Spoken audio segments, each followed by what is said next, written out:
maybe if you just do a quick name and organization. James Panesi, independent. So.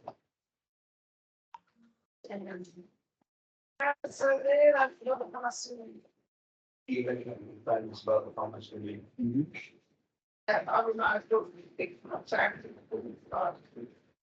Yes, part of separation. DC 80.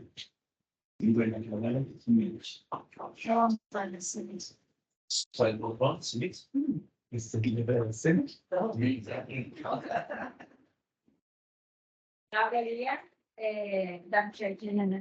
yes, yes. Is the other one. Sandi Roberts, MLA. Great, thank you. Okay, so here's your audience. We're buying in online. I think we've got a few delegates from FAO. Okay. So just a second, I'm switching. All right. Once he gets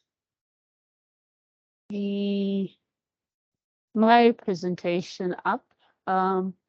So my name is Mbai Chimonyo. As my host said, I am with CIMMYT. I was hired as a crop modeler, but I'm here to talk to you about agroecology, things that are seemingly existing in two different spheres, but will make it work. So if I become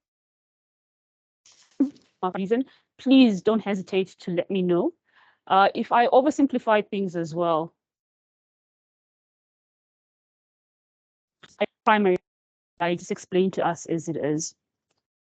Okay. So am I going to be controlling both, or you're going? Okie dokie.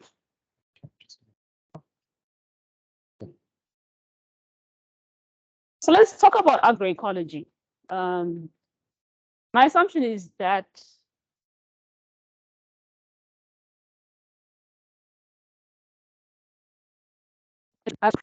so an approach to produce food that harnesses nature's goods and services whilst minimizing adverse environmental impacts to improve farmer and consumer connectivity, knowledge co-creation, and inclusive relationships. I'm just going to probably repeat the keywords, not in any order: co-creation, inclusivity, farmer-consumer connectivity, minimizing adverse impacts to the environment, harnessing nature's goods and services. Okay, that's agroecology for us.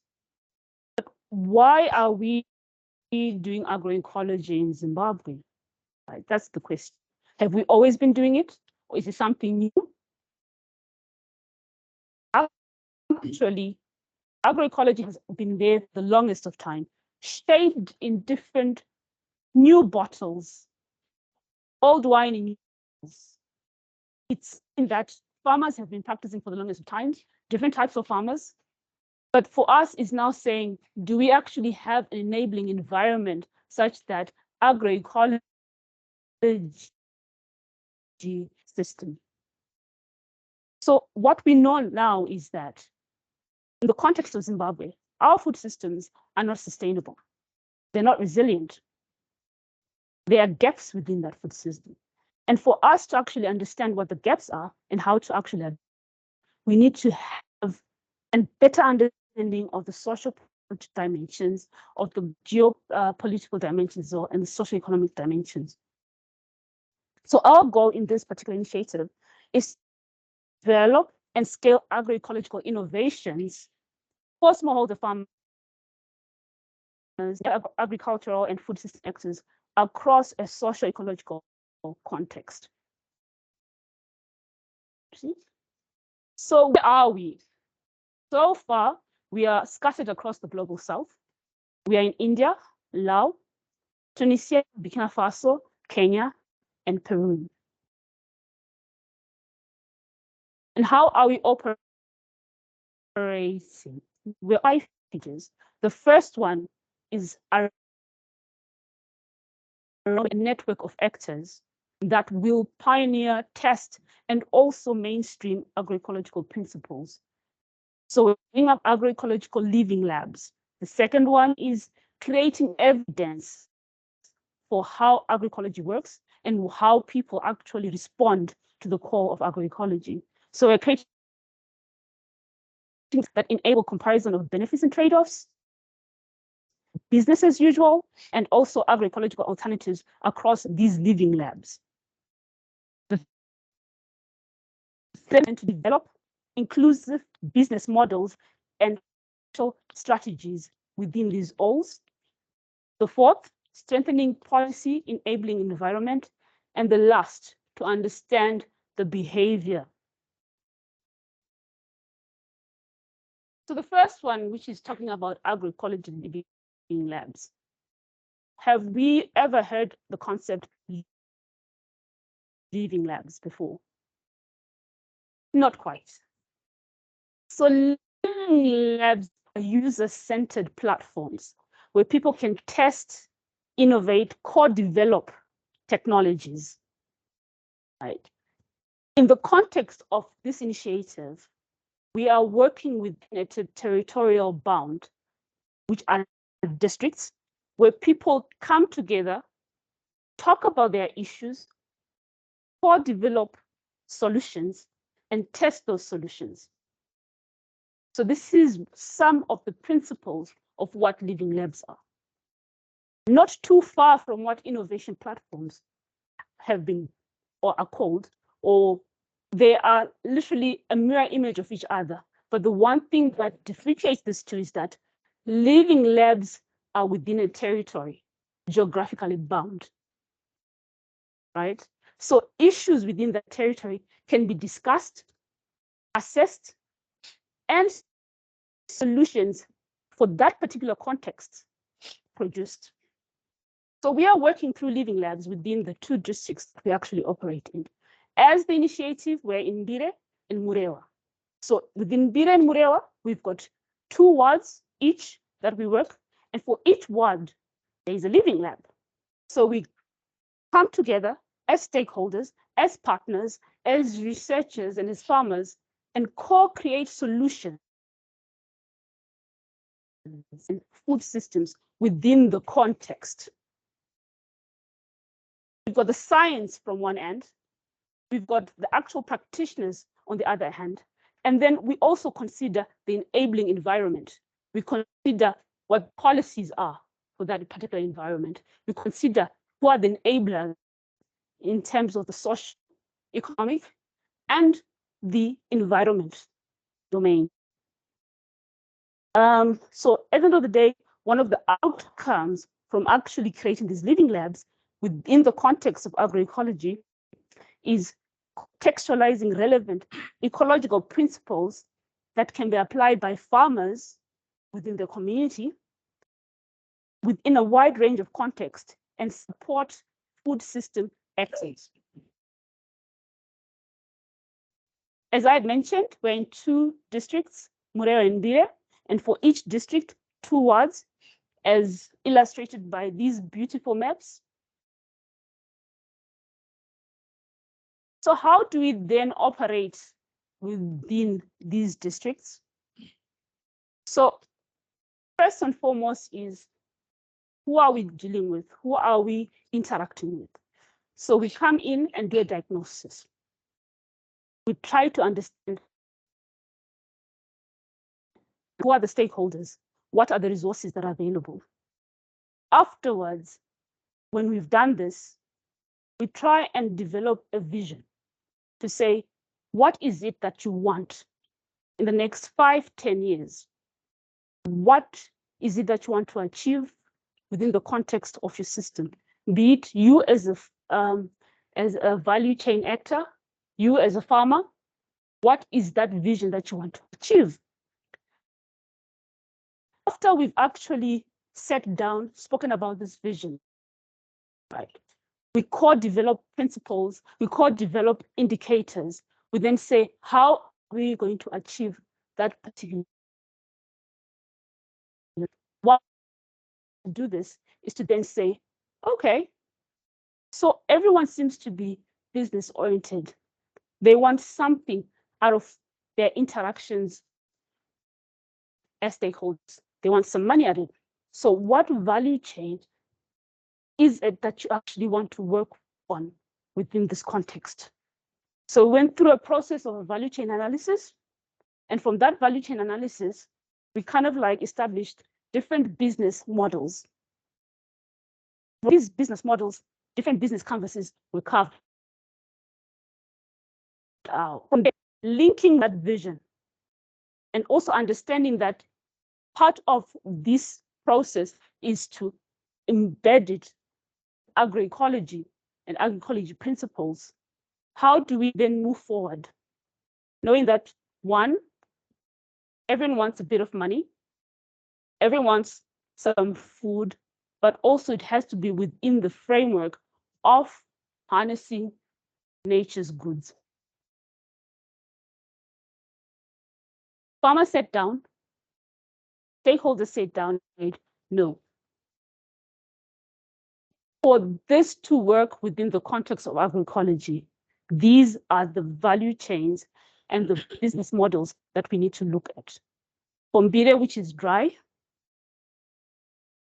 they want to look at sorghum, they want livestock, and they also want to look at cotton. Something that's somewhat peculiar within the context of harnessing nature's goods and services. But yes, to look at cotton. In Murewa, it was horticulture, primarily tomatoes and onions. They want to look at the indigenous chicken and maize. So given these 6 value chains that they want to look at, we're like, okay, fine. What do we do with these? We came up with 12 business canvases. These 12 business canvases, what we wanted from them is they needed to have some agroecology orientation in it to be feasible, viable, credible, and desirable. So the ones in orange were more aligned to livestock, the ones in the middle, more aligned to mechanization, and the ones at the far left or right, depending with where you're looking at it from, is more of horticulture, so chili, last mile input, and contract farming. After we've had these business canvases, the next question is, what do we actually do?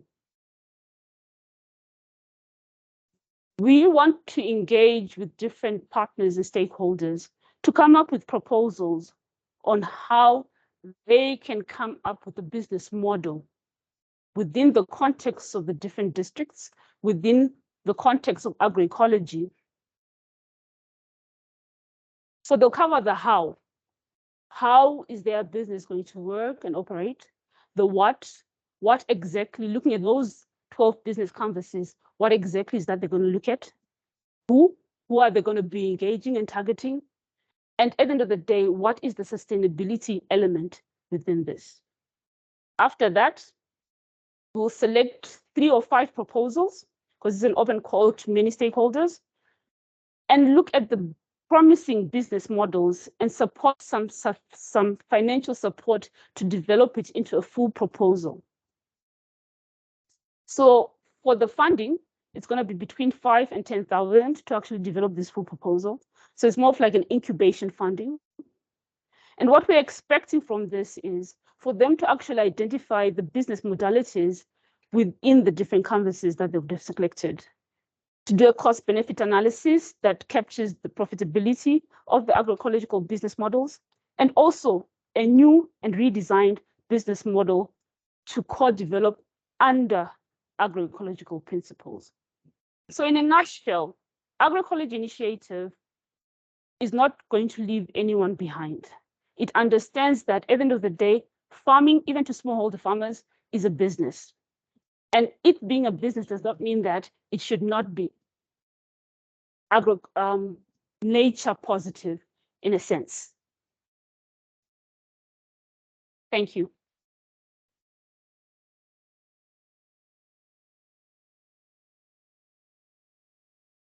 Yes. Yes. So you said that you're going to fund some of these projects to make them full proposals, but do you trade them first?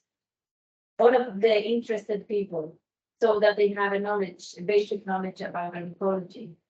Or how do they know about agroecology, about how to start up? So in many instances, when the business canvases were being populated, a lot of the stakeholders were invited, principles of agroecology explained to them, and the basis of the initiative was also explained to them. So many of the stakeholders that are going to be invited to produce these proposals have a basic understanding of what the initiative is set out to achieve. So yeah.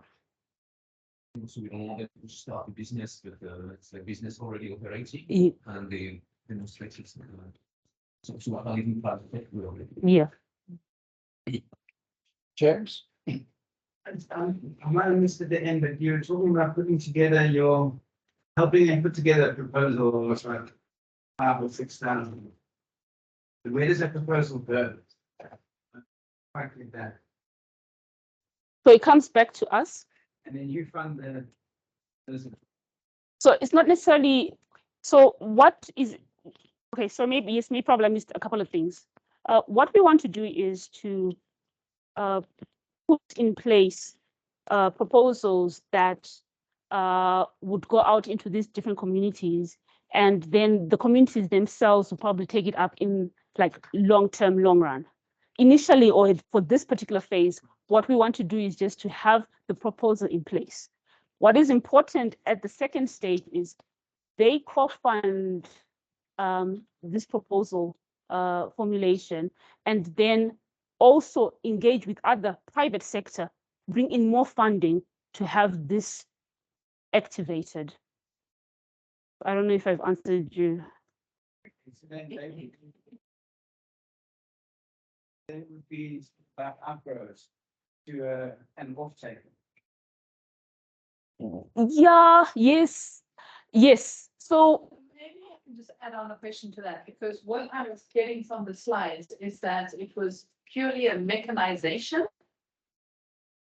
That was the businesses that you had.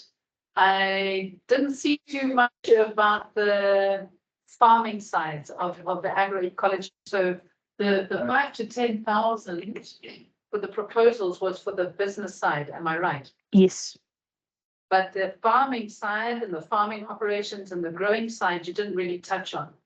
So the question I think that you're coming from, James, is who's funding that equipment?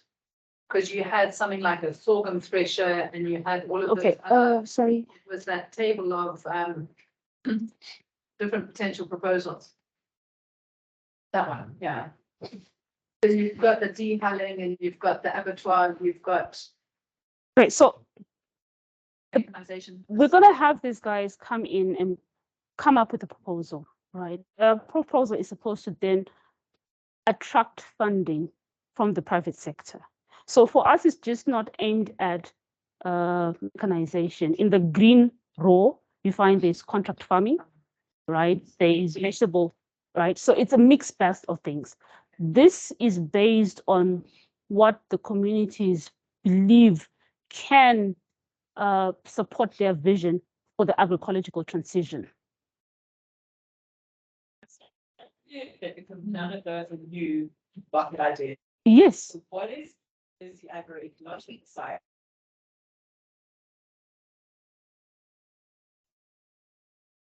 Thresher Mhm. in the context of also doing agroecology.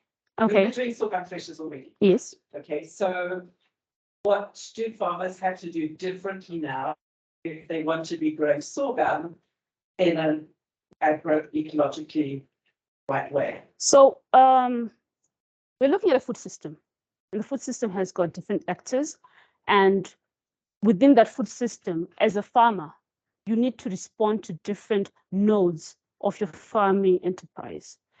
If, for instance, you're spending too much time threshing your sorghum, right? And your goats should be herded, your cows need to be herded, or there's some other things that you actually need to do within the farming enterprise. So we are saying, using these different supposedly business canvases, we are either lessening the burden so that you can actually engage with other things. within the context of agroecology, right? We are saying that we are trying to then create other opportunities. For instance, if mechanization for CA has been shown to be under agroecology. It's part of the technology that supports agroecology. But a lot of people claim that conservation agriculture, there's too much drudgery. If we introduce mechanization, maybe there might be more adoption of conservation agriculture. And at the end of the day, people begin to transition into more agroecologically friendly systems. So your aim is to get people to transition to more agroecologically friendly systems. Yes. It's not a once-off thing. You can't, it's not a light bulb switch where at the end of the day, someone becomes agroecologically aware. It's a transition. But a lot of it is behavioral change. So it's them adopting technologies that have been seemingly there, but have not had access to. So you find in places like Mbire, it is very remote, right? We've in what too? To mechanization station, But it's not there. they had access to the technology through ZRBA. Okay. They had access to the threshing through ZRBA. They've had access to a lot of things. Mm-hmm. So it's not that people haven't had access to the technology. It's I- undoubtable. Questions around viability, but I'm still not totally seeing the link with agroecology. Okay, let me invite my colleagues to chip in.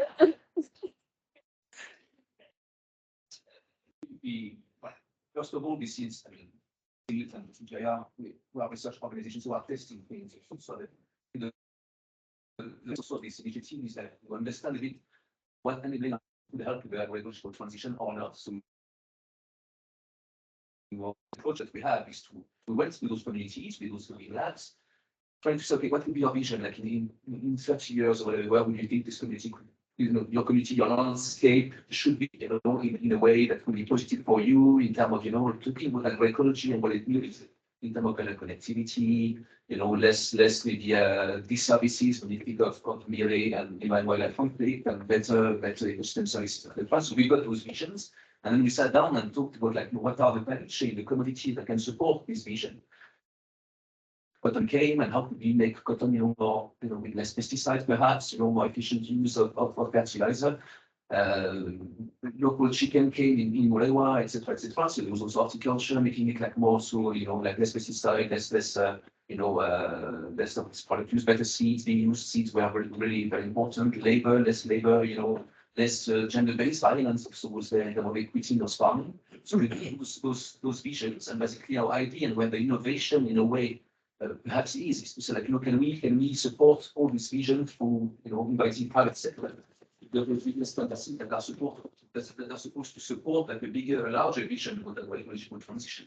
So in fact, like those proposals and we seed money is to help like private sectors who have already expressed an interest to actually support those. Amara Chicken, for instance, etc. So we have different businesses that have expressed interest in supporting this, and we just wanted to give a bit of seed money, basically, to help. You could use that in with some meetings with the communities and start business. Maybe it's outdoor schemes, as you mentioned. Maybe to help with nurseries for chili. Maybe to help with purchasing a few chicks initially, etc. So just the idea, I think, like where we are trying to innovate a little bit on this aspect is on we can use private sector market linkages to support agroecology, something that has not been done so much. For instance, RBF, there was a lot more on resilience, but like in this sort of agroecology, like there's a lot of I think about also knowledge thing, like it's knowledge intensive, you need to train people, etc. But we're really trying to look at the enabling environment. So supporting with business, supporting with policies, with what are the institutional changes that are required. And again, this is not a development project per se, this is really a research project. We have research organizations who are testing these things, trying to understand in Zimbabwe versus Peru versus Burkina Faso and the seven countries being represented. There's a lot of talks, especially in Europe, to be honest, and in the donor community, etc., about agroecological transition. So is it something viable? Where can it work? Where should it be supported, and where should we not support it? Basically.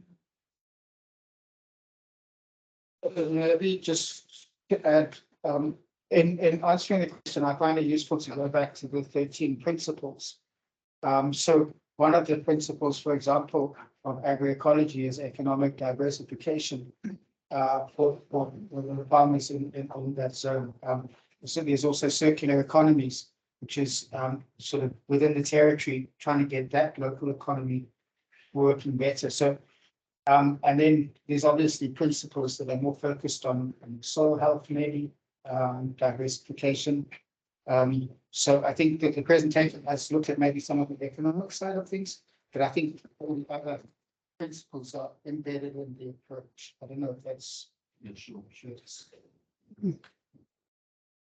Thanks, Mumbai. All right, thank you, everyone. I think Mr. needs much of a introduction. So Christian's been considered in Zimbabwe for how many years now? 90. 19 years. 0.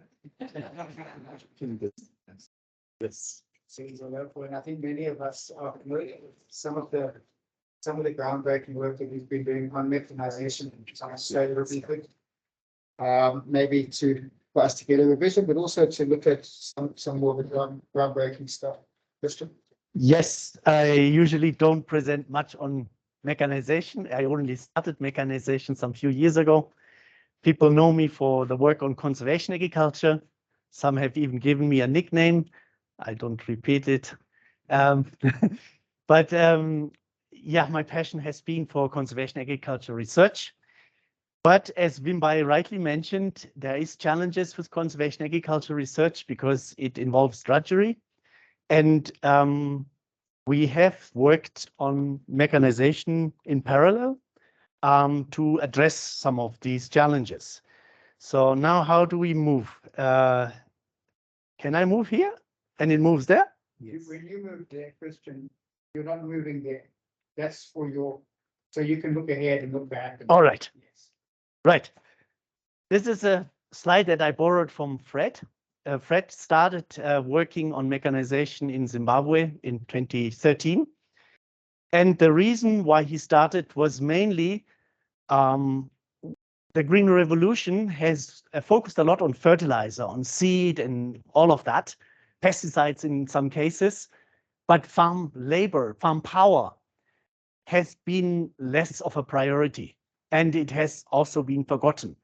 There have been a lot of attempts to mechanize, but what it actually meant in many cases, people bought tractors. And even up to the date, if you go to the Institute of Agriculture Engineering, you see hundreds and hundreds of Belarus tractors.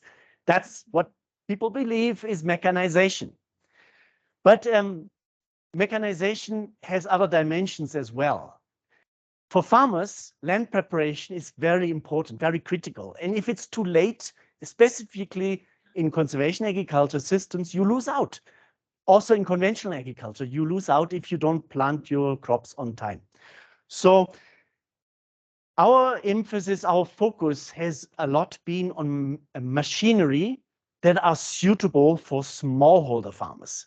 So we are not talking big tractors, we're talking of something that is suitable for the smallholder farmers. And often, and in many cases, and when we started, we did not have the right machinery here. So we had to look at different things that were available locally and on the Chinese market as well, or on the Indian market, and adapt it here to our circumstances. So we started in 2013 with Fakasi 1. I will not talk about what Fakasi means, farm. That is it, yes? Fred was the spiritual rector of Fakasi. Yes.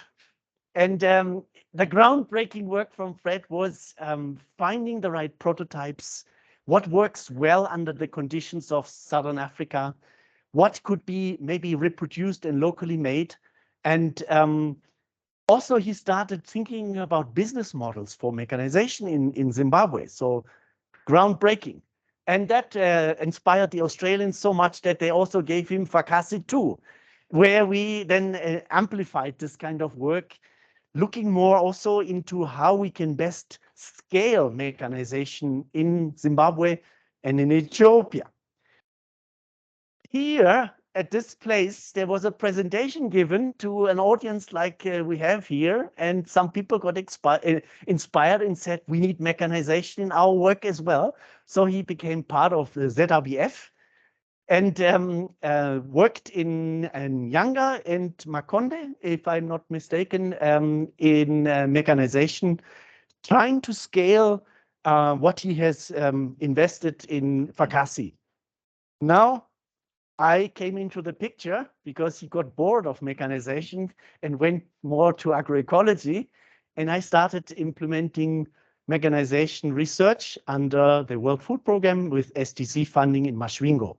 So a lot of what I will be talking about comes from this project, the learnings that we have there. But there were two more projects. Hafis, another Australian funded project that looked at investment into mechanization. Where is it probably best and most suitable to invest? And then finally, the apex of mechanization so far is USAID, who got very excited about what we are doing under mechanization, and they made a very large investment with potential for more investment. And I will talk about this project as well. So what did we learn? For a start, what is traditional here in Zimbabwe? A lot of the power is based on muscle power or animal traction. That's the common farmers' way of dealing with land preparation in Zimbabwe, smallholder farmers. And on the other end of the curve, we have the commercial farmers, big tractors, big everything, big land, big plow, or in many cases, sometimes big direct seeder if we are lucky, but not suitable for the smallholder farmers because it's too expensive. It's just usable for one type of mechanization. You cannot put ancillary equipment to that. That's why we focus more of this intermediate step, which is based on the power source of two-wheel tractors. Many people will say, these things have been around, have never took off, and yeah, it's a bit of a playground for farmers and so on. But we have other experiences, and that's what I want to show to you. These are most efficient and most affordable for smallholder farmers because often they cannot afford the 25,000 for the 80 horsepower tractor. Our approach is through what we call a service provider model. What is a service provider? A service provider is somebody who provides services to others. You have machinery. There's a demand for this machinery, for example, for land preparation, for shelling, for transport, for something. Grinding mills, for example, are a good example for mechanization service provision. You go there with your bag of maize. You ask the service provider to grind the maize into millimill. You pay him something and you go home. Nothing else is a service provider model. In this case, we amplify from just the grinding mill to a bit more type of equipment. And that requires that we, first of all, develop a package that is useful for this community, has mechanization elements that they need. For example, a chopper grinder is more useful. Where there is cropping, there probably a sheller is more useful. So that is necessary. We have to address a need. And then it requires a local system to support these service providers. We need extension to be involved. We need people with expertise on mechanization or machinery being involved. We need to train them. We have to capacitate them. We give them a business training so that they can also learn how to run a business, because many smallholder farmers have no real feeling for how do you run a business, because there's cash in, cash out. You have to have some reserves for the spare parts, etc., etc. So we started in Mashwingo first with 15 service providers. That was the WFP just wanted to try something new. So we tried something new and it was very successful in their view. So we got another 19 service providers in the second year. And so it continued and we worked with mechanization company called Kurima Machinery and others. And we also engaged the Gwebe College of Agriculture for training. Luckily, Fred had done some groundwork with Gwebe already and developed a training curriculum. So we could make use of that expertise. And that's how we continued. So here, we developed a package for this service providers in Mashwingo. And the package was mainly a two-wheel tractor, a trailer, a seeding implement, and a shelling implement. Why did we choose that as our starter pack? Transport is a business that you can run every year throughout the whole season, and it gives you income every day if you want. Shelling and planting are seasonal. For example, planting is done between November and maybe January, maybe some in February as well for specific crops, but then the business is over. Then the shelling or threshing is done between May up to September. And that package together, well assembled, gave these service providers a full year-round business. You can see also from the income streams, it's very seasonal. In some months you get more, some you get less. And not to forget, this is not done in an area where we have really high production, where there's a lot of cash, like region 2 or region 1. This is in an area where we are dealing with region 4 farmers. Low productivity, rainfall, poor soils, but still they were able to raise an income of 4,748 in 18 months. So what also we learned, if my brother here changes the slide, is labor savings on planting.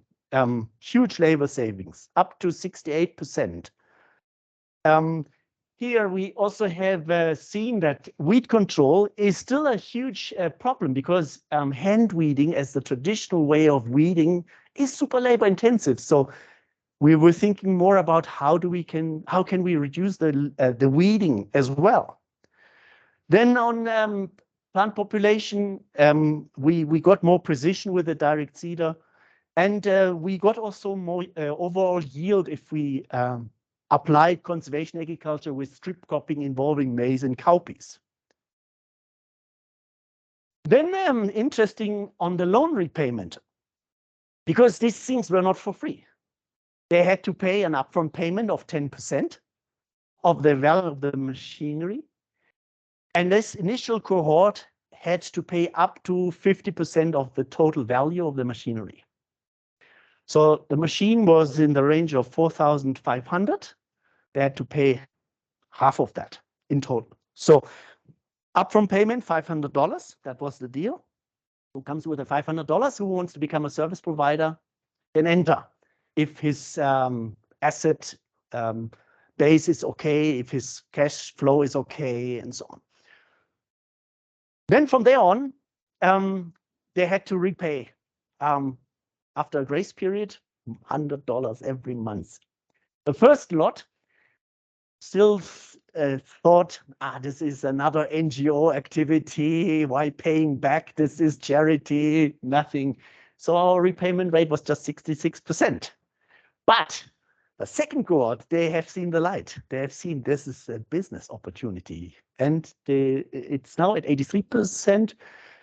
The newer service providers that we have, they have even a higher repayment rate. And we are aiming for, of course, full repayment. And I'll get to that in a bit. Also very important with, besides the capacity building, the business training is the support on the spare parts. Sometimes it's just a bolt or some stupid part that is missing and then the machine lies idle. So if you invest at the same time, your budget needs to have that investment into spare parts, and sourcing them at the same time, then you're done. Then it works.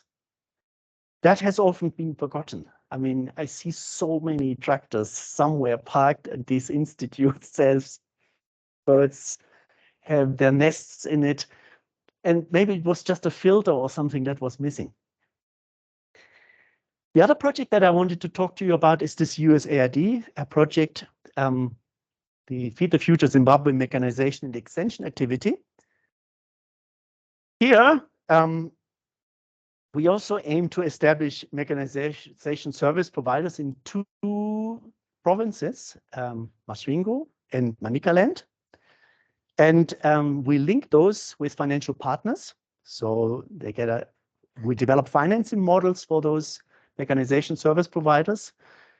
And our activity supports the capacity building, but also all this other stuff that you need, training of mechanics, training of service providers, business training, financial training, and so on.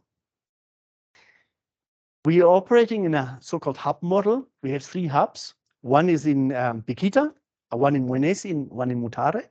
Each of them has 3 or 4 districts.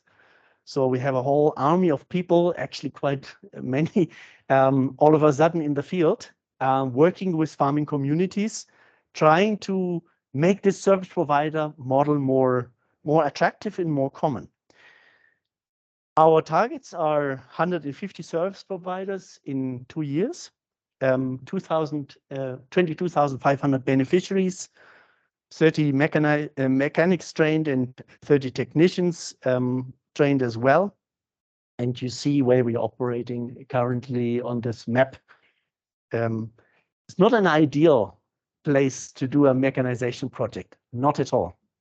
We argued and we wanted to go into areas where there's good production.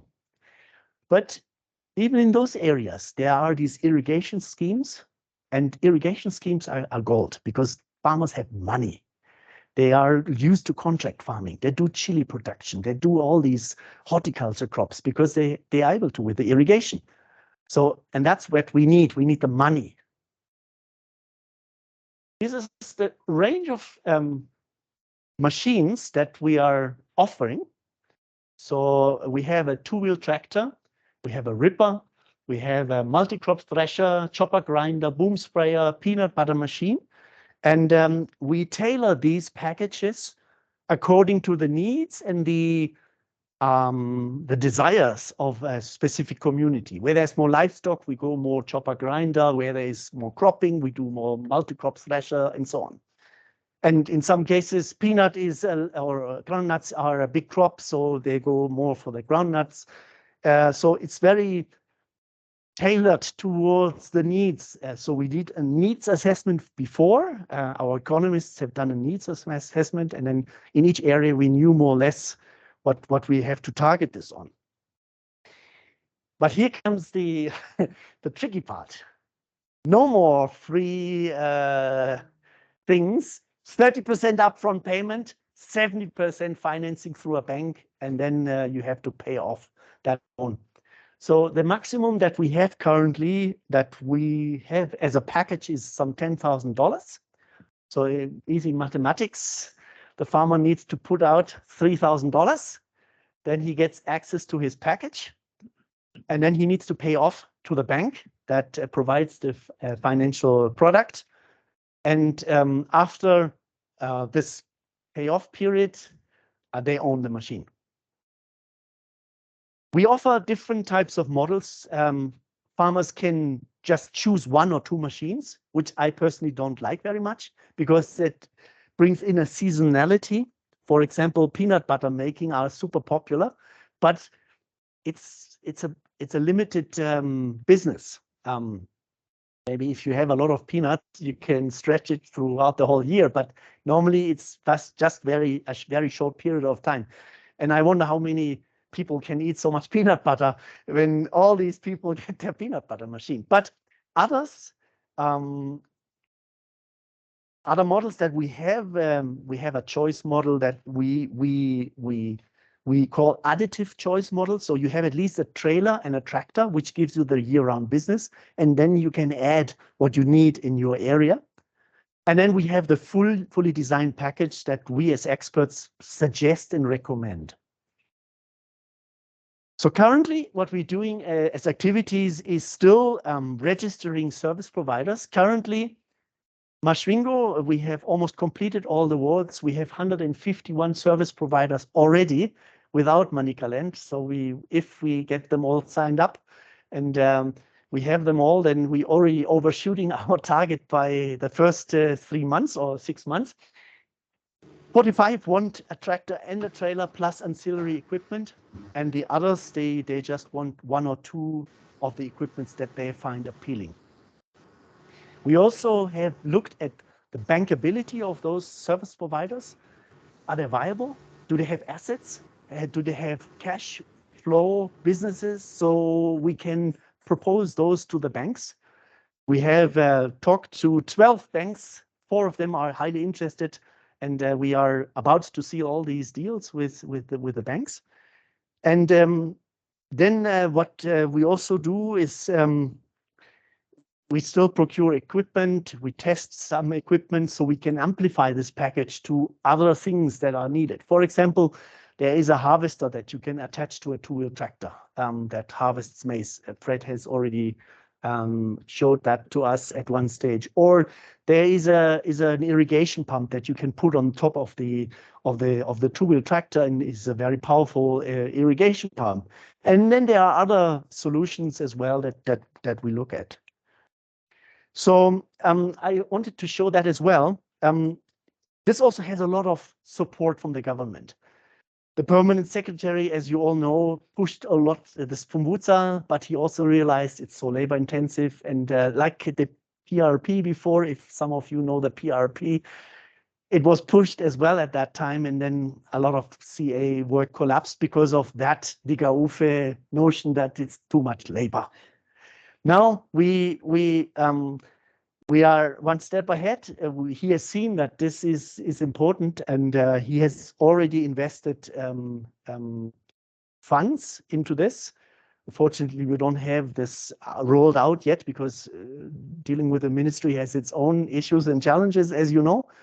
But the idea is to scale this in such a way so that we get 1 million farmers access to that. That was when we developed that in 2022. Now we have 2023, and as far as I know, not much has happened. They have different private sector companies have ordered equipment, but it's not yet been rolled out. And how we see CIMMYT's role in this, yes, we have the government of Zimbabwe, and we have to work with the government of Zimbabwe because mechanization, wherever it has been done, it has to have this supporting regulatory function from the government. So they provide the standards, the certification, the norms that we need to roll out mechanization. But we can support this with a lot of activities that you see on the bottom of this hamburger: capacity development, promotion, coordination, information sharing, research and development. And we can also provide these links to the banks that you need to develop those financial products for smallholder service providers to become successful. Thank you.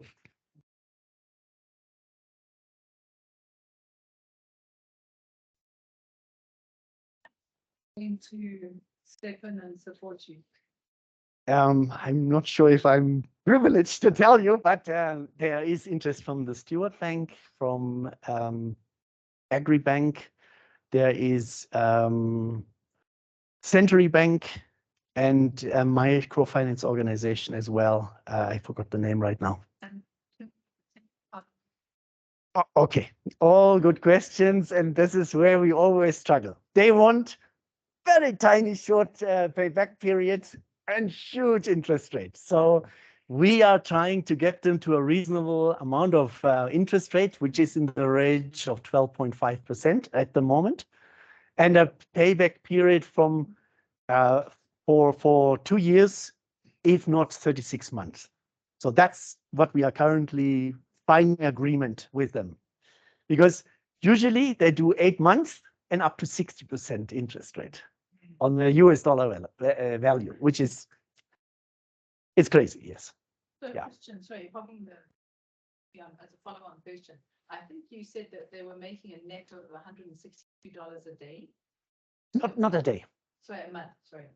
Yeah. And that, so even with that net figure, they'll never pay off a 10 grand loan Well, over 3 years. the issue was the equipment that we had in this particular case, and the type of business that that they were addressing.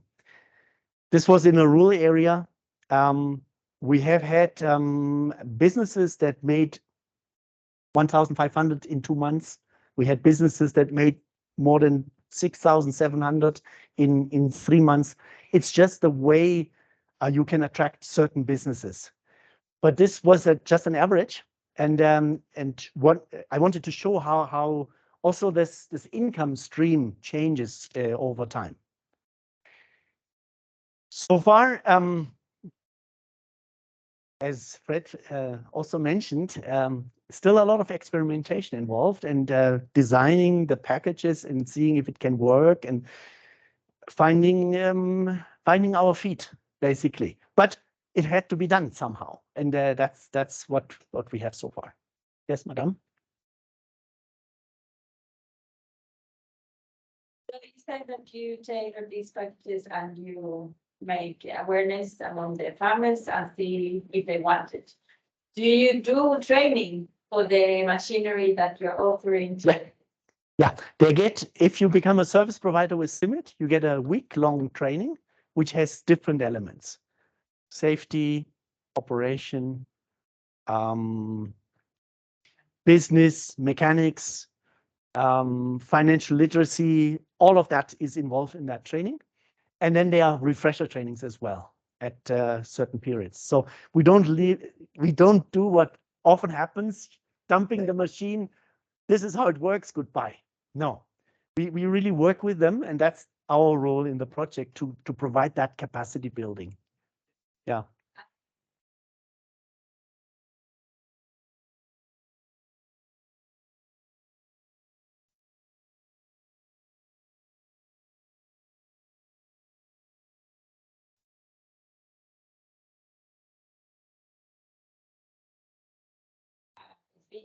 Issue for them to bring their products to markets. Yes.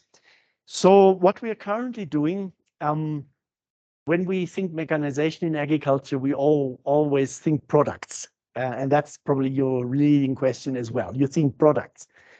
But if you look at the other elements of the mechanization package that we have, for example, the transport or the shelling or the value addition and post-harvest, they don't need necessarily an immediate market. But you're right. If we increase productivity, we also need a market. And the transport that we're offering with the package can also provide the transport to the market. Also, we work in areas where other USAID initiatives work, like FARM. I can't remember what FARM stands for, and LEAD Trust is also working in these areas. They do a lot of work of linking farmers to markets. So we are layering this mechanization on these activities. Yeah. And the irrigation schemes as well, they have a lot of contacts with contract farmers, and they're selling up to Harare in my understanding. So a lot of these products that they grow, the chilies, the tomatoes, they come up to here. So yes, linking them to market is an important part of some of the mechanization solutions that we have. Yeah.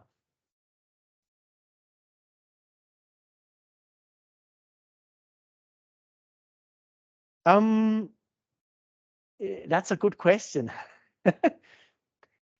Some have heard about it, some have dug basins, but mechanized CEA is often not known. So this is also part of the education that we are doing. As you have seen, maybe a lot of farmers would like to see a plow in this mechanization package. Over my dead body, I cannot offer the plow. If you need a plow, fork out your 1,000 or whatever money do you need to buy it. But I'm not supporting the plow, but a ripper can do exactly the same with a good strategy. Yeah. So if I'm involved in these projects, I will always give also the additional education on sustainable agriculture intensification using conservation agriculture principles, because that's my passion. But some of them may not know conservation agriculture, the way we are promoting it here. Now I'm scared. Yeah.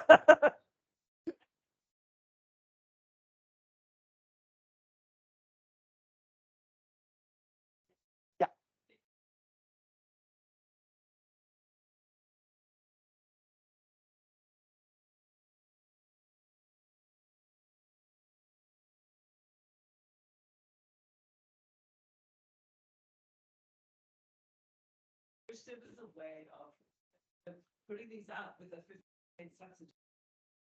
Yes. I don't think it's viable at full cost. If we had this all answered, this question, then this work would be done by an NGO and not by CIMMYT. So we are doing research on this. How can we best tailor this so it becomes a viable option? It could be that the farmers have to subsidize with other things that they are doing. It could be that we develop or find a better way of a smarter financing product. But we don't have these answers yet. That's why we do research on that.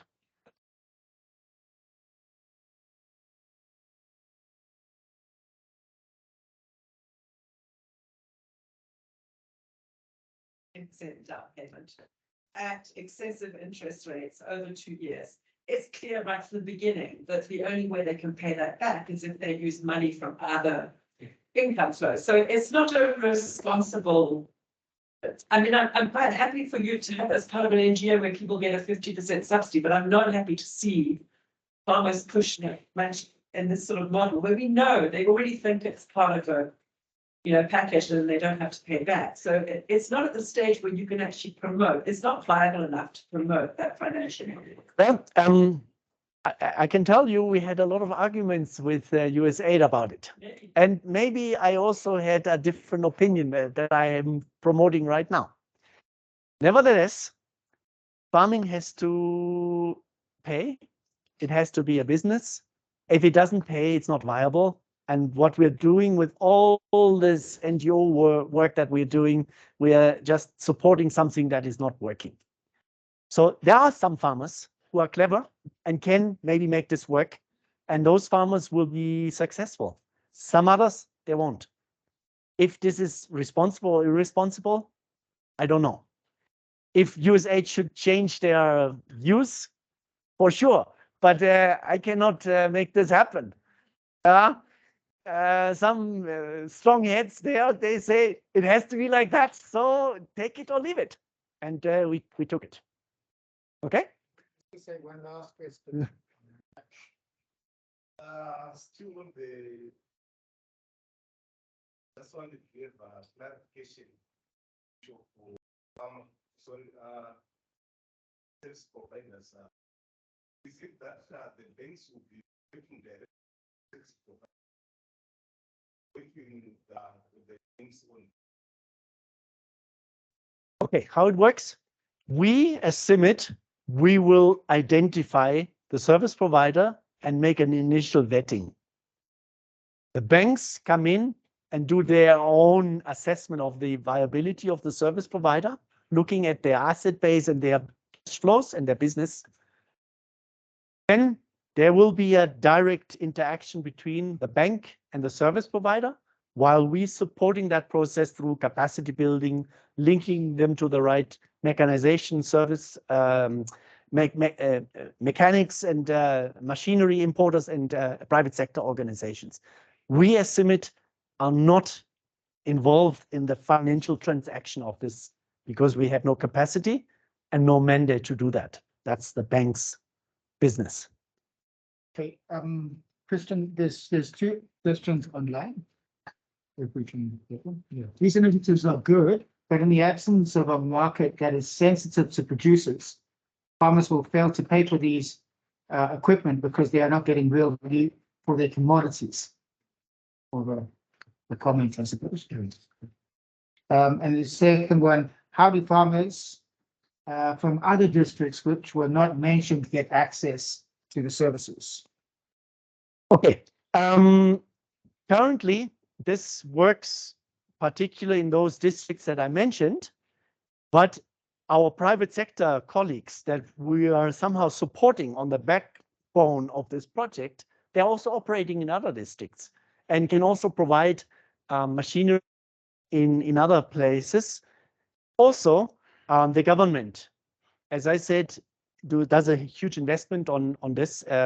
Hopefully will take off at one stage, maybe after the elections or before, who knows. And then many more people will get access. I know this is a bit of a chicken egg situation. If we are the first to start something, there is no financial system in place, there is no spare part system in place. The service providers are just at a starting point. The machinery importers have not really broad needs in volume and so on. My colleague from Bangladesh always says 30 years ago, Bangladesh was exactly like Zimbabwe. They had bullocks for land preparation and they had many people and one disaster after the next. Now there are 700,000 service providers in Bangladesh. They are importing 50 or 100,000 two-wheel tractors every year. It's all built on tractor, very little on four-wheel or larger tractors. So it can be done. We just have to. But they also have only 0.3 hectares of land, which is some farmers here have large land areas. So it's not all black and white.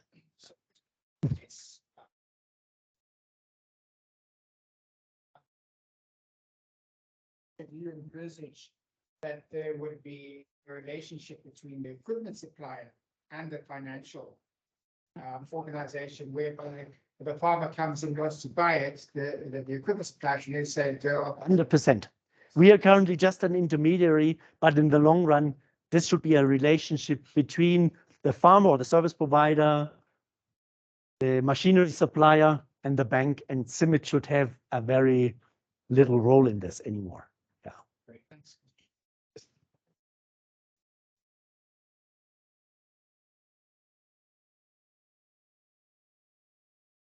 Community member of the Market Association, former chairperson, was involved in smallholder agribusiness throughout Africa at one stage, and that is now specializing in regenerative agriculture. So, Great. when you come up and over to you, Sandi. Thanks, Michael, and hi everyone, and hi to all of you online. How many people we've got online at the moment? 20. 20. I want to encourage you to join us in person. Sorry, you probably didn't get that either. I want to encourage you to join us in person. Great opportunity for networking, but so glad that you're hanging in there with us. I'm going to have to be quick. And a new currency. And I just want to pop a little bubble here. If you think I'm going to be talking about carbon credits, I'm very sorry, I'm not. And it's something that has become a passion of mine. Sorry, have you got it up yet? Okay. It's become a passion of mine, is looking at carbon. And yes, carbon credits is an aspect of it. And I'm actually quite relieved that I'm not talking about it today, because I don't know if you've seen the latest release from the government, in that I think it's the Ministry of Environment has now cancelled all carbon credit agreements on Zimbabwean national soil, and they basically nationalized it. So it's an interesting one. But my talk today, and maybe just to give you a little bit of background, I've come through the conventional system. So university through ZFC, Zimbabwe Fertilizer Company. And as Michael said, I spent the last probably 10, 12 years in the smallholder sector. And we can just move to the next one. So my passion right now is helping farmers transition from a conventional to more regenerative agriculture.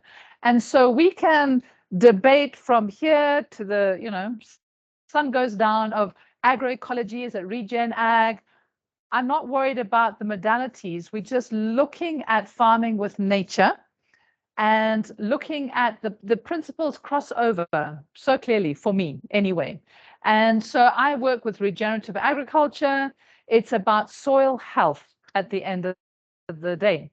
And so just moving on quickly, I wanted to start off with this slide. So in 2018, research work was done, and it's super interesting. And I looked at the graph on the left, and what they took that there's effectively 550 gigatons of carbon stored in the world. And that was really interesting. Every life form has carbon in it. The biggest life form. But interestingly enough, you can see this bottom corner saying animals, bottom right-hand corner of the first box, that's where we reside.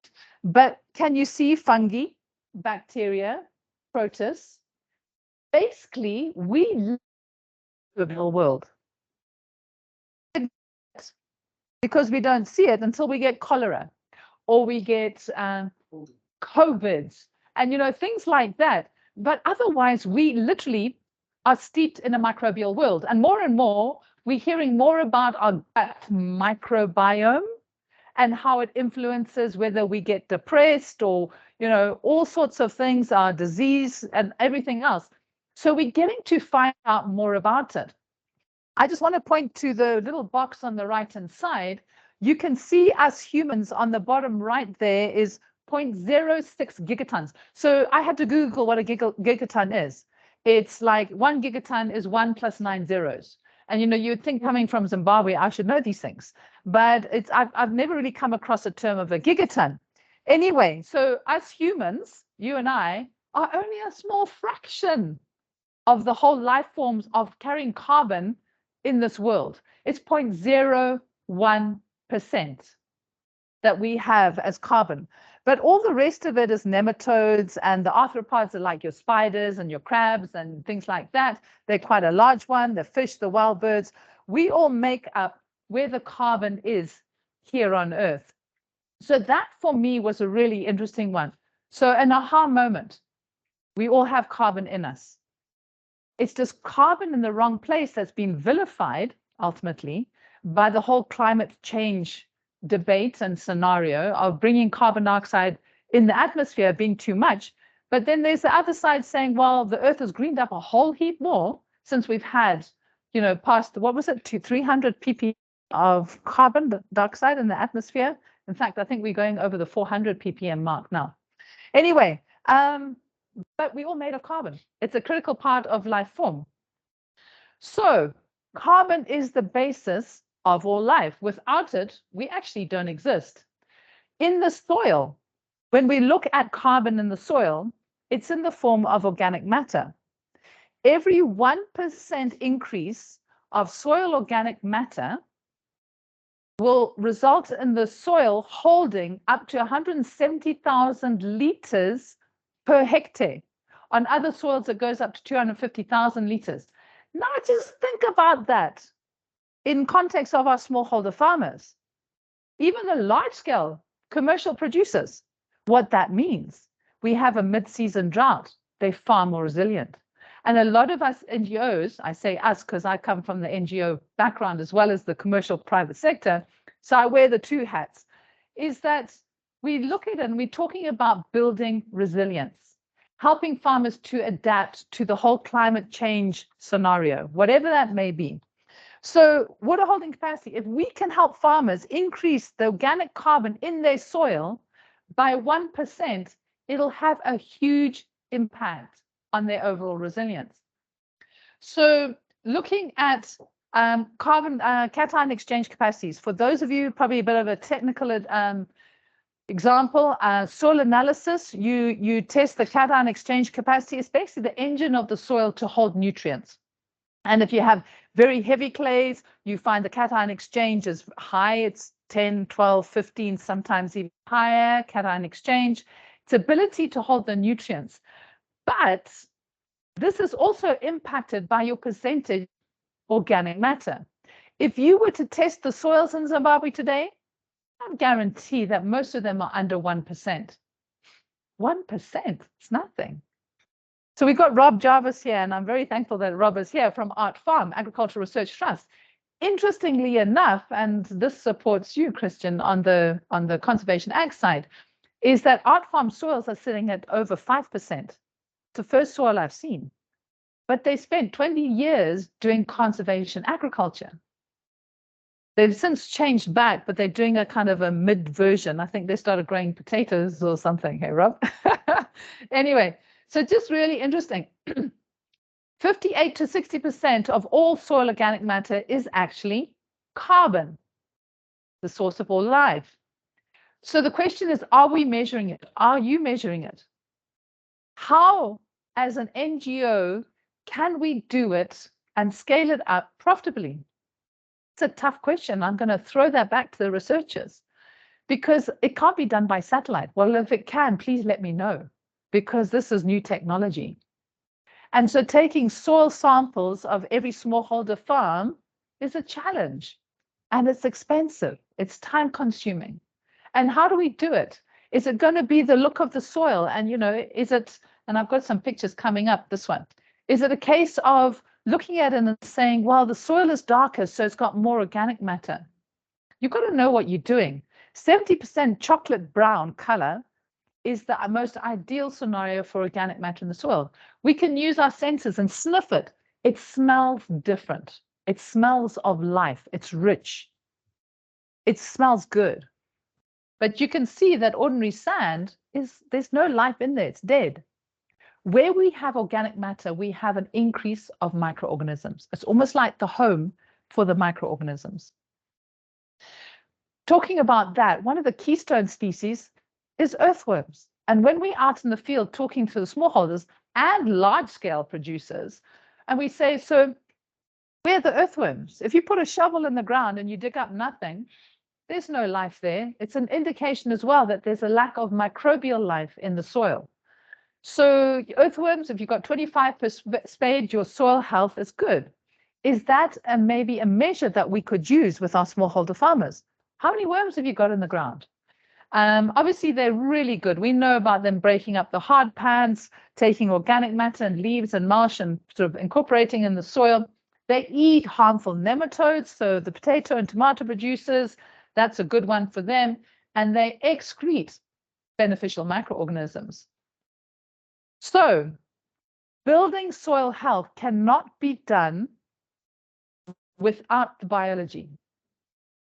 It's the life that we ignore, really, in conventional agriculture, because we haven't been able to see it. We need a microscope to see it.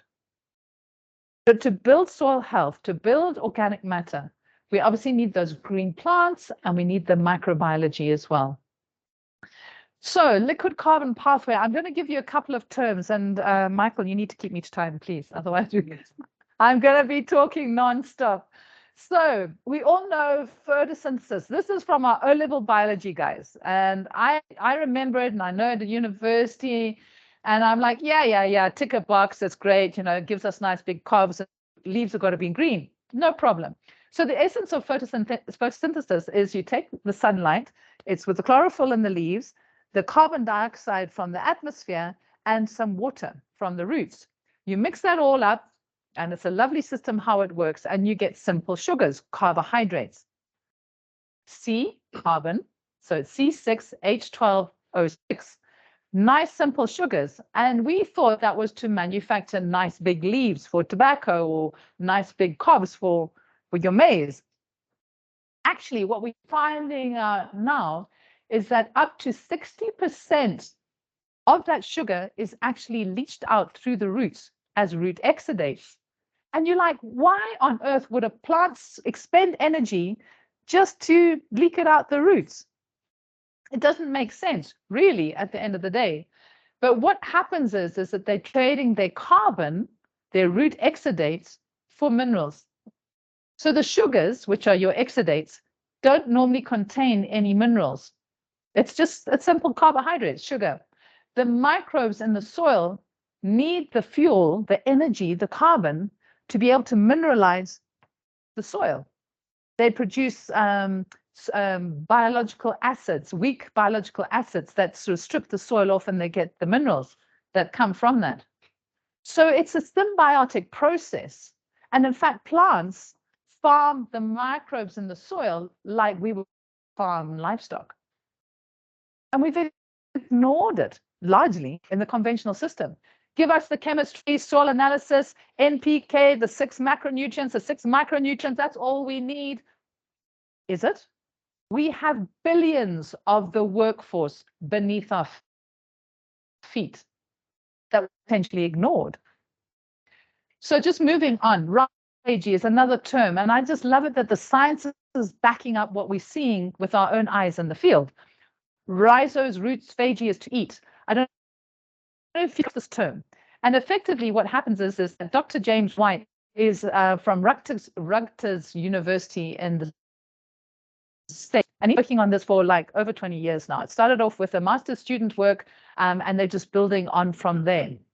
Interestingly enough, as I said, that the plants farm their own microbes. That's what he's come up with. And it's a context that is revolutionary, but we're not seeing it being taught in our universities yet. And it's been out there for such a long time, but it's absolutely critical to the way we produce and the way we farm. And you probably can't see this one too much, but basically what he did is he made some bacteria a bit radioactive. And I think with the latest technology and the laboratory equipment and the microscopes, we can actually get to see what's going on. So what happens is the plant sucks in the bacteria and it bombards it, it oxidizes with certain internal chemicals and strips off all the nutrients. So they're eating, they're chowing the food that the bacteria brought in. They're circulating it through the internal system of the root. And then they're finding that root hairs are produced when there's an accumulation on the inside. And then they spit out the bacteria. And you can see in this bottom corner here, labeled C, where they're seeing this inflorescence of radioactive bacteria that is being now dispersed back into the soil. The super interesting thing is, and we're still learning, we don't know everything yet. It's a brand new kind of part of agriculture, is that these bacteria then have to form their own kind of sheath again. But the way that they message each other when they go back into the soil, it's like the plant needs more potassium or it needs more manganese. And that's what is the kind of the kickback demand that goes back into that microbial community. So super interesting. And I just want to just show you some of the science behind it. What do we look for in the soil, in the field? Because we don't have microscope, these fancy electron microscopes and things. What do we look for practically? When you dig up the plant, you have this rhizo sheath. It's a sheath around the roots, which is like all the glues and everything that are coming from the microbial population that are surrounding the roots, that are holding those soil particles together. And that rhizo sheath is an indication that your soil is healthy. If you don't have it, then you've got a question. And I'm sure with the CIMMYT guys, you've probably seen this quite a lot, or maybe not, because what happens is excessive use of fertilizers hammer your microbial population. Plowing hammers your microbial population. There's things that we've been doing in the conventional sector that we didn't realize were having such a negative consequence. Quorum sensing is another term, and I'm throwing these things out at you, and I hope that something's going to hit deep, and you're going to start questioning. Gosh, I didn't know all these things were happening. Well, I didn't either, until I started searching, and it's amazing what you find. Quorum sensing, we all know in a boardroom, if you want to get an action or something organized and accepted, there's got to be a certain quorum of people in the boardroom. And normally in a boardroom, you would have like an accountant, a lawyer, you would have, operations person, you would have, all the right people are sitting around the table. So you've got that diversity, but you need to have a quorum before a decision can be made to go forward. It's the same sort of thing in the soil. We're looking at diversity, we're looking at quantity. And when we've got quorum, things just happen. You find that what we call a tipping point is achieved.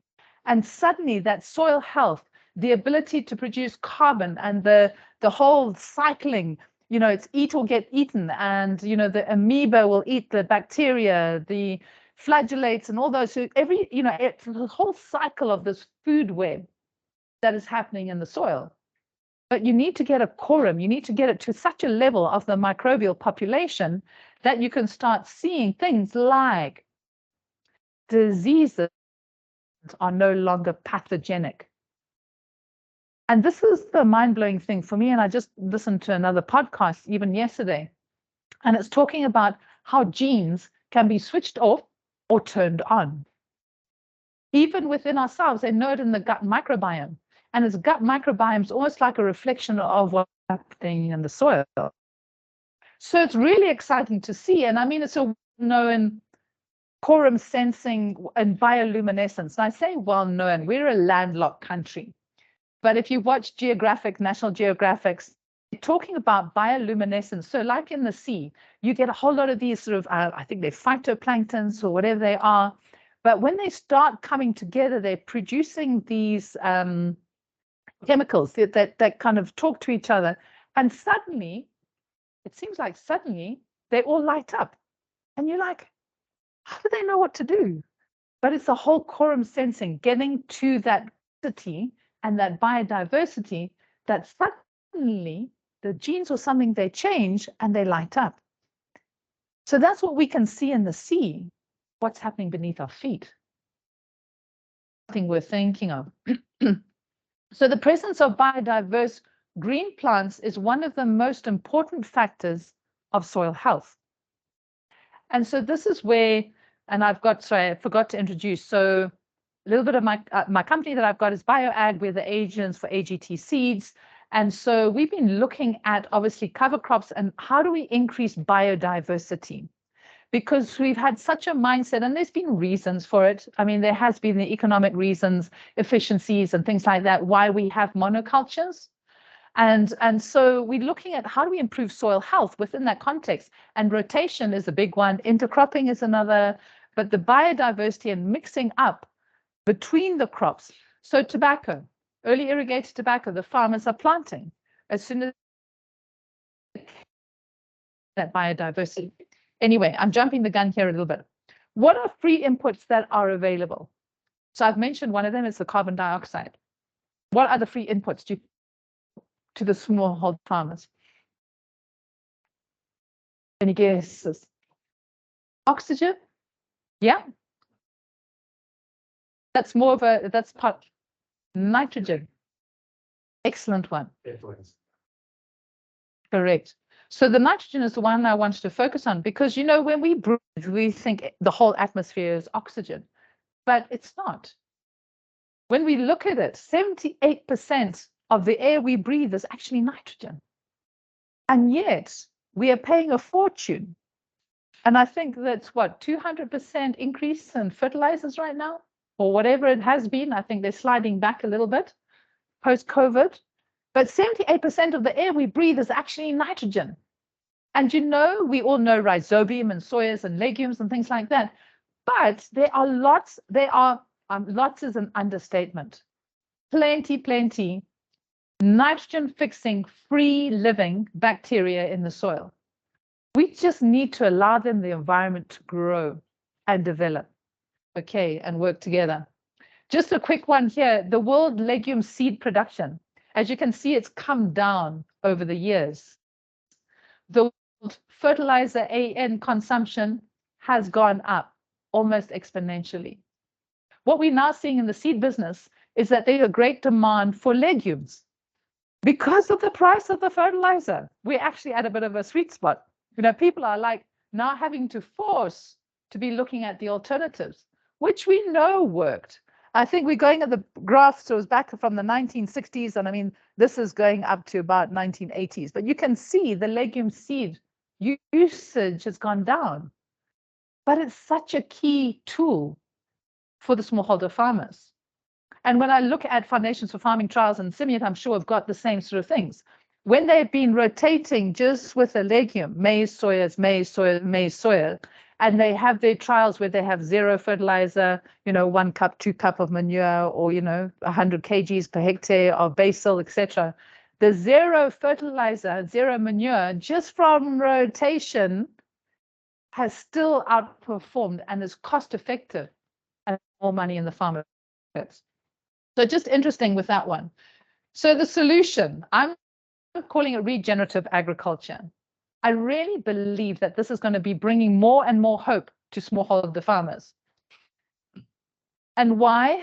Because it's the best ways to build soil carbon. And you may not know, and I don't know if I've got this, and I might be jumping the gun a little bit more. Every time we plow, we lose potentially 30% of our soil carbon. And that's one of the reasons why conservation agriculture has been a success, apart from the water infiltration and all the other positives that come with it, and the less runoff of the soil and all of those sort of things. And that's a big part of the whole regenerative side, is the conservation agriculture. It's probably one of the mainstays. Is it easy to implement? No. We've discussed the issues and how it can be laborious. So just some of the 5 principles that we're looking at, it's actually 6, because mindset change is one of them. So we're looking at minimum soil disturbance. We're looking at mulch on the ground. We're looking at biodiversity. We're looking at living roots in the soil, because of what I was explaining about the rhizophagy for as long as possible. We're a unimodal rainy season in Zimbabwe. A lot of our farmers, I think maybe they don't have, I think there's 10% maybe have access to water and irrigation, but most of the farmers don't. But the big thing in all of this as well is the inclusion of livestock. And that for me is another exciting thing, because even in large-scale commercial farms, traditionally, how you weather the storm is you sell off a few mombies. And that keeps you going, keeps the bank managers happy. It's a multiple streams of income that's coming in, but it's also the on-farm fertilizer that's available there. And maybe people can't afford the large stock, but the small stock, the goats, the chickens, it all counts. It's manure that you can put on. It's a new biodiverse micronutrient side to the production. Okay, I'm just moving on quickly. I just want to talk briefly about cover crop mixes and why it's so important. It's really a way to improve soil health and the resilience. Having spoken about the biodiversity, more biodiversity above ground results in biodiversity below ground. The root exudates are slightly different from one plant to another, and you find that quorum sensing is achieved a lot quicker. So cover cropping is a universal concept with an individual application. It really depends on the location. If you're in Masvingo or you're in Marewa, it's the rainfall. It's a whole lot of different choices that you have. What are you aiming to do with a cover crop? And there's plenty of different reasons why to have a cover crop. There's nutrient extraction. There's nematode resistance. Hemp is a well-known, as they want to call it, it's brilliance against nematodes. So, you know, a lot of farmers are using that in common with forage sorghum, which is also excellent against nematodes. So it just depends on what they would be looking for. I'm not going to dwell on that one too much. This case study, folks, is a really interesting one. This is Florida. I don't know if you've heard of they call it the HLB, the Hualongling virus. It's a greening virus. I don't know if I pronounced that. It's the Asian greening virus. Okay, HLB. And it is transmitted by the citrusillid. And this is a small sucking insect. And it just, it did. It probably devastated 90% of the citrus industry in Florida, in the USA. It was a major, major issue. So what they did is they did the normal thing, like we did with fall armyworm. when it came in, like we did with, you know, new pests that come in. We kind of spray something and it doesn't work. So we spray at a double rate and it doesn't work. So we put a concoction together, as we say here in Zimbabwe, and we put this one together with this one, together with this one, and we spray it and it doesn't work.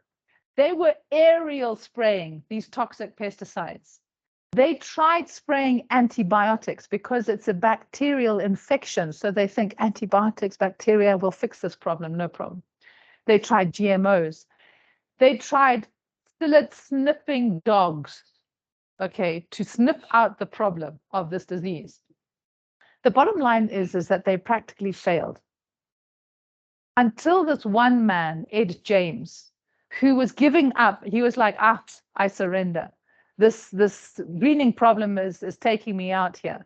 And so what happened is that he was busy pushing over his citrus trees in his 45-acre orchard and started planting mixed cover crops into his field because he needed to prepare the soil in advance for whatever he was going to plant post the citrus.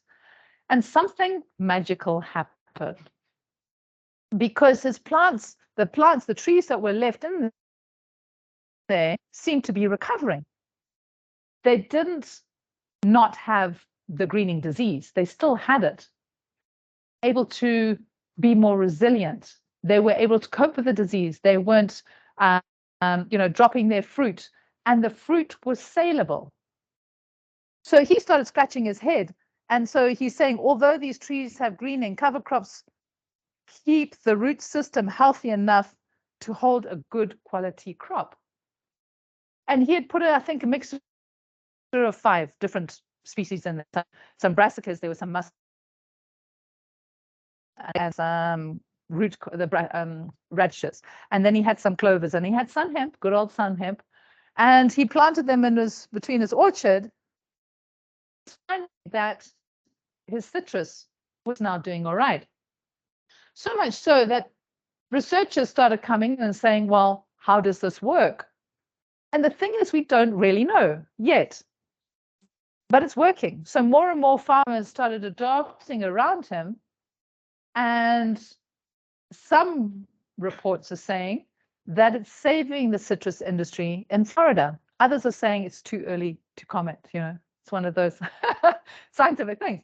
But for the farmers, it's working, still back in business, you know, so he still produces citrus. And it's almost like what Ed James has said, this farmer who started it off originally, is it's like the plant's immune system is part of the soil. And yes, there may be many different reasons, but they're still trying to study it and find out. What we want to avoid is things like bare earth, because this is just a disaster for building soil health and erosion. And I've just focused on a couple of sort of orchard crops here, because this is the classic. We have a lot of people planting macadamias and citrus and avocados right now. And they plow up all the fields, they put in their ridges. And of course, it's the same time as the rains that they plant. And we just have all this bare soil just going downhill. And this is what we want to avoid. But baking earth, we did a trial at Art Farm. Baking soil is hot. Anything over 30 degrees is destroying your microbial population in the soil. So you want to avoid that. That's where mulch on the ground has done so much good, you know, over the years. Living roots in the ground with the cover crop. We did the trial. So I think it was like 10 degree difference between bare soil and mulch. But it was even lower. I think it was, can you remember, Rob? I'm just scratching my head here. 13-14%, 13-14 degrees different compared to bare soil to a green cover crop. I mean, it's huge on the temperature of the soil. So also, I mean, obviously we want to avoid erosion. And then just looking at sort of cover crops working as windbreaks, sort of the greening, et cetera, et cetera. It's not just for orchard crops, it's for all crops. It's for all sectors. It's something that we can start building up the soil using our livestock and our dairy. Intercropping, rotating the soils in your maize crop. So just really interesting. Talking about inclusion of livestock as well. And I'm going to skip the next one because I don't think the video is going to work. Are we able to?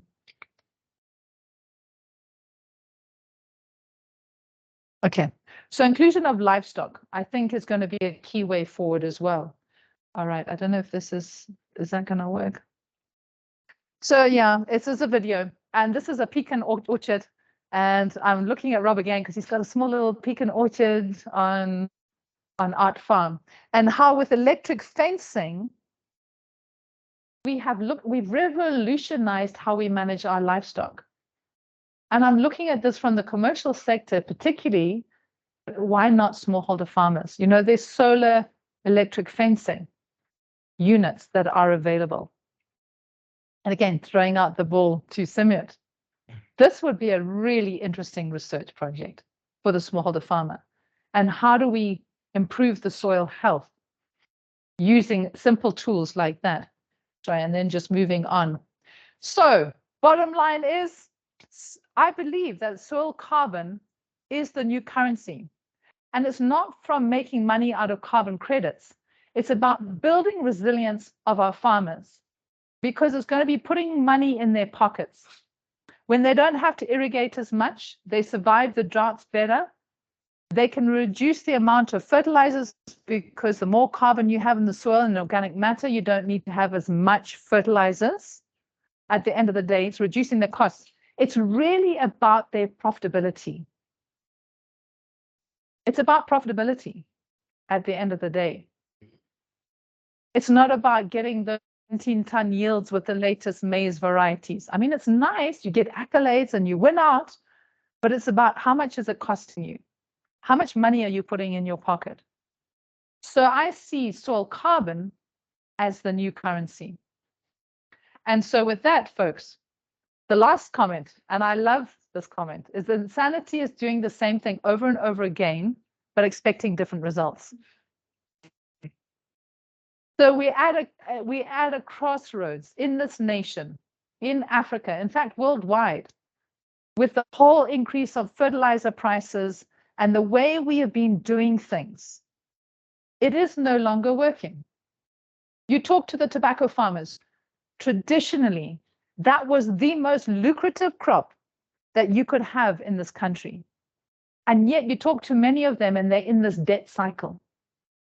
And it's like, so why are we here? How is it that we've got here? And there's lots of different reasons.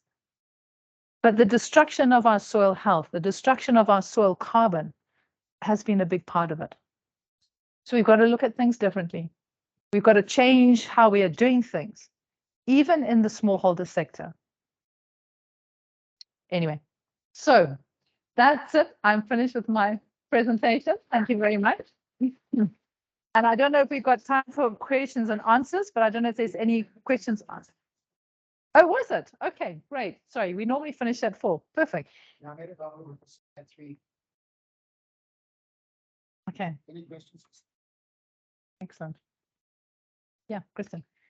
I had 2 comments. Number one, on the cost for measuring carbon.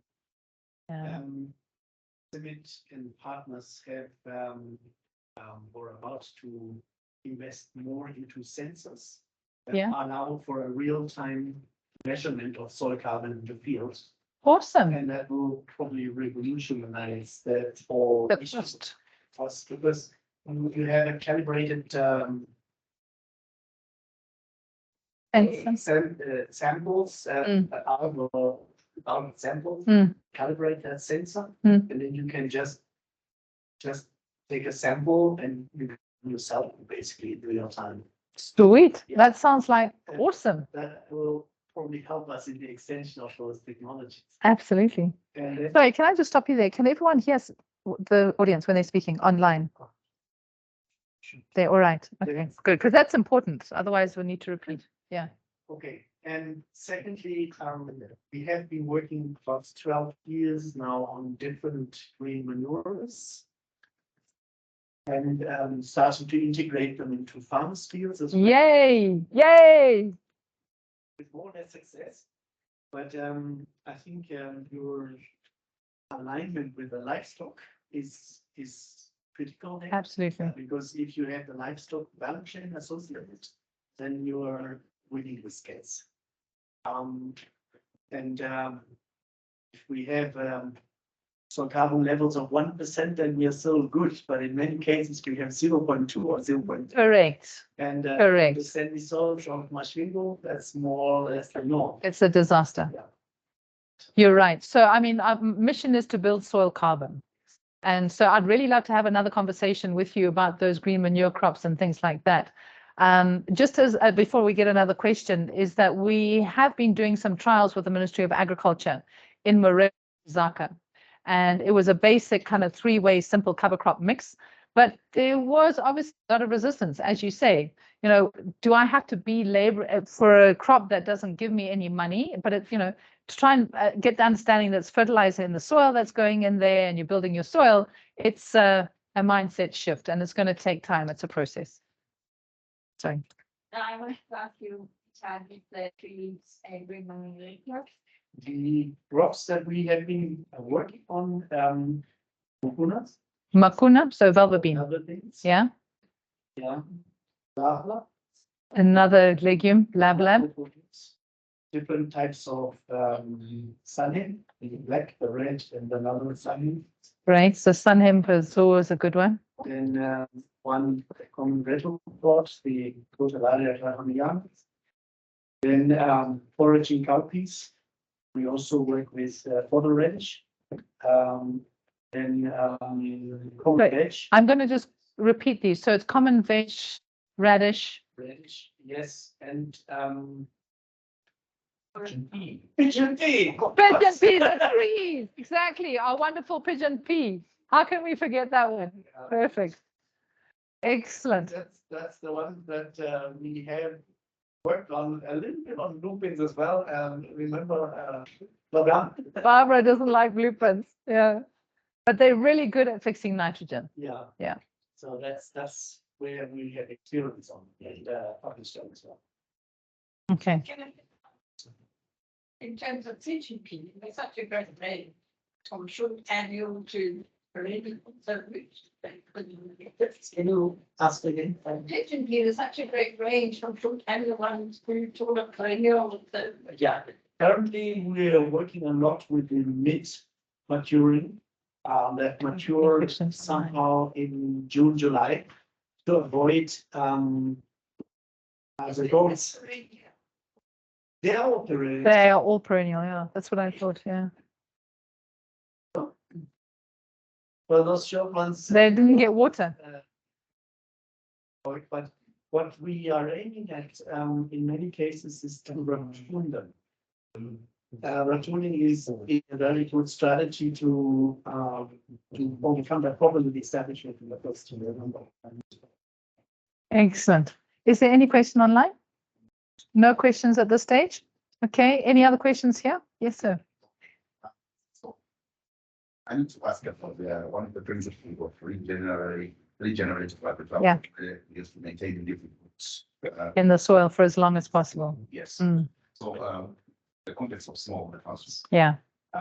If you want to grow something, for example, in the semi-arid areas, don't get rains during the off season, Mm. and also temperatures tend to get so low. Mm. So basically, nothing grows in terms of.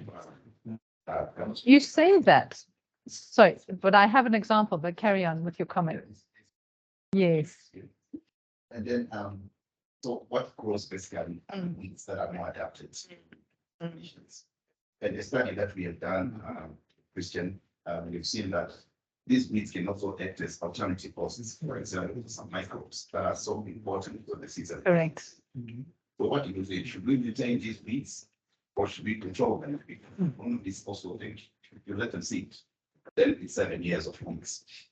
So I've been on kind of leg in both camps, and from personal experience, there are weeds and there are weeds.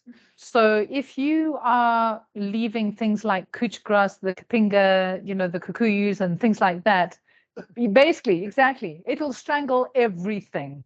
Okay.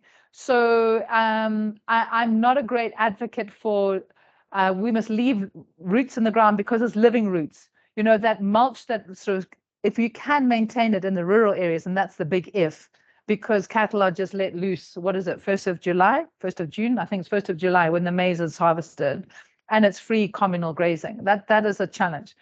So, but I'm told though that if you have a green crop in your field, you're allowed to protect it. And so lab is absolutely brilliant. And it's just amazing how your Makuna will die off, you know, everything else will die off. But that lab seems to be so drought tolerant that even at the end of June, early July going on, and we've had no rain, you know, from end of Feb, March is still green. So, you know, it's things like that that I think we've got to learn more within the context of where we're growing and how it's going to survive.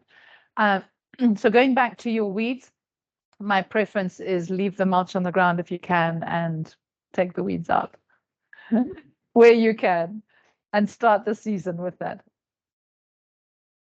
Some varieties that also for Are they? Brilliant. Crotalaria gramiana, we have established them, you can grow them. Awesome. And then you can protect them. That's brilliant. Sandi, we've got an online question here. I am a PhD student carrying out my study on potential of regenerative forage-based technologies on Zimbabwean smallholder dairy farmers. I'm looking at customers' preferences and willingness to pay for the health and environmental attributes of forage-based milk. Farmers' willingness to accept the payments for the ecosystem services in the regenerative forage-based practices. Is there any possibility of partnership? Gosh, I'm throwing that one out to you guys. I'll be very interested in partnering on a, you know, from the seed perspective and that side of things, whether they're going to get people to pay for grass-fed milk. I don't think we're at that stage yet in Zimbabwe. I think everyone's just happy to have some extra protein in the milk. So anyway, can you capture the details and maybe we can share them more broadly? Okay. Are there any more questions for Sandi?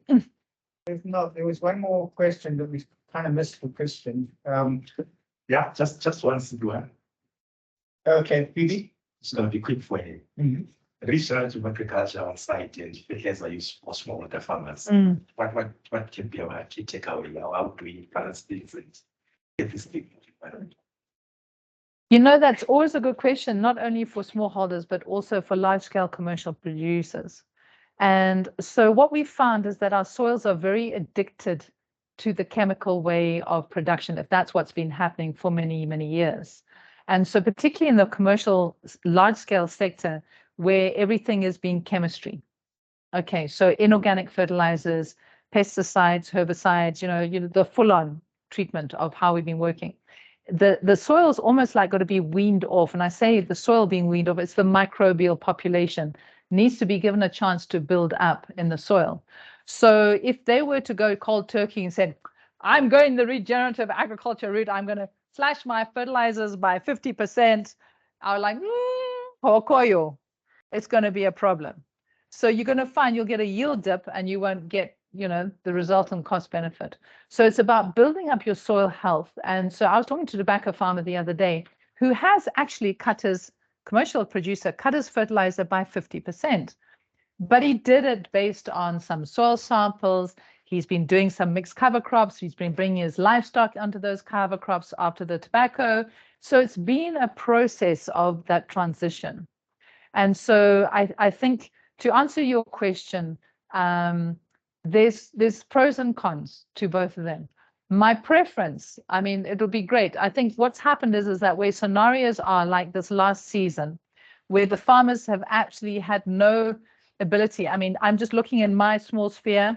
So I have a driver working for me and a gardener, and both of those said, we're not planting maize this last year. I'm like, why not? But you have to, because you've got family in the Kamusha in a very hot, dry area where they always support and they send bags of maize back home. And they're saying, no, but I can't afford fertilizer. And I'm like, why? Why not? So, you know, I'm looking at it and saying, we're at a scenario, then rather not do anything, try and do intercropping. And I know in Malawi there's work, and I don't know if CIMMYT's done this, with the maize and lab. And, you know, you've got these leguminous trees, the pigeon peas and things like that, that you can do. There's still so much that you can do. So, I mean, that's probably the ideal scenario. I'm not saying regenerative agriculture has to be totally 100% organic. at the end of the day. I think there's practices and principles that we have in the mainstream that have worked well for us traditionally. I'm just saying they're not working as well now. And so it's to try and balance the two and see that transition process so that you can cut down more fertilizer. Anyway, you want to I say? can support you a little bit on that.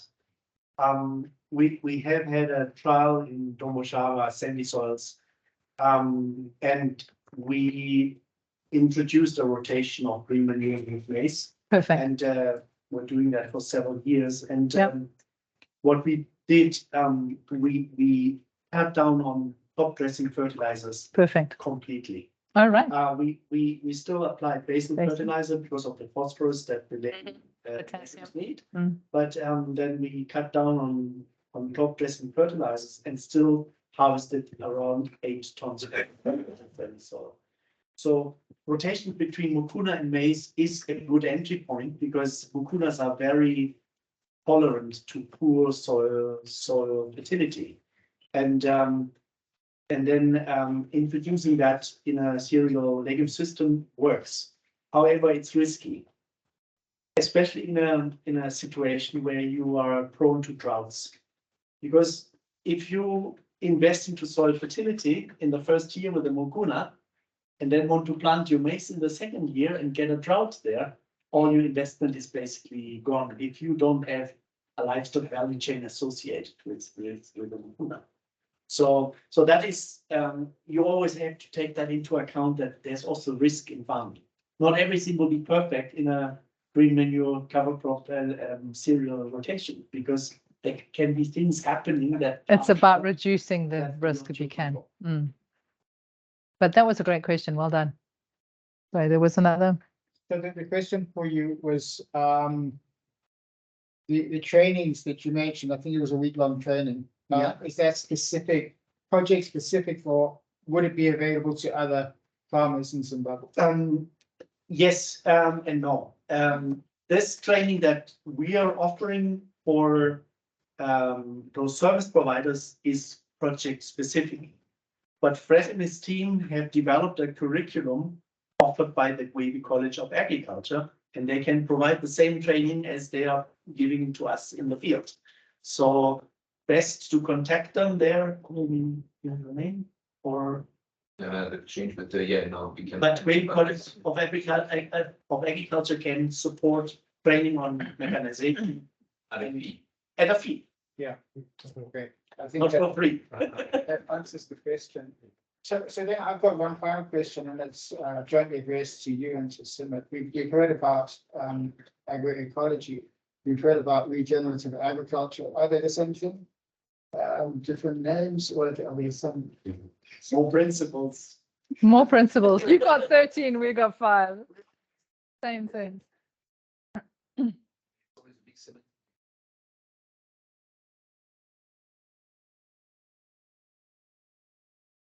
Being in harmony with nature, so being less damaging for the environment, maybe tapping into also ecosystem services as much as possible. I think agroecology, used to be like also as evolved quite a bit. It used to be a science, so more about like applying ecological principles to farming, and then it became also a movement. What we might present in terms of connectivity between farmers and consumers, co-creation, co-learning, etc., equity, all this social dimension that came into it. But I would say ultimately the goal is the same. It's transforming our food systems so that they are less damaging to the environment and tap into functionalities that nature offers. What I've generally seen, and you're right there, that the regen ag perspective and mandate seems to have a lot greater emphasis on the economics of the whole process.